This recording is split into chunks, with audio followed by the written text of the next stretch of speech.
ప్రియమైన వాళ్ళారా, బాగున్నారా? మరొక వచనం ధ్యానించుకుందాం.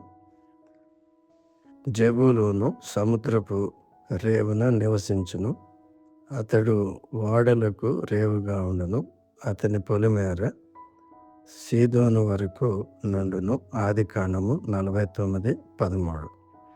జెబూలూను ఆశీర్వాదం. సముద్రపు రేవున నివసిస్తాడు జెబూలూను. ఓడలకు రేవుగా ఉండును. వ్యాపారము మరియు వాణిజ్యము జరుగుతుంది. దానికి సీదోను సరిహద్దు విస్తరణ. జెబూలూను భవిష్యత్తు శ్రేయస్సు గురించిన ఒక ప్రవచనం. ప్రభువైన యేసుక్రీస్తులోని ఆశీర్వాదములు. మన ప్రభువైన యేసుక్రీస్తు యొక్క తండ్రి యొక్క దేవుడు స్తుతింపబడునుగాక. ఆయన క్రీస్తునందు పరలోక విషయములలో ఆత్మ సంబంధమైన ప్రతి ఆశీర్వాదమును మనకు అనుగ్రహించను. ఎఫెసీ 1:3. దేవుడు మిమ్మను దీవించును గాక. ఆమేన్.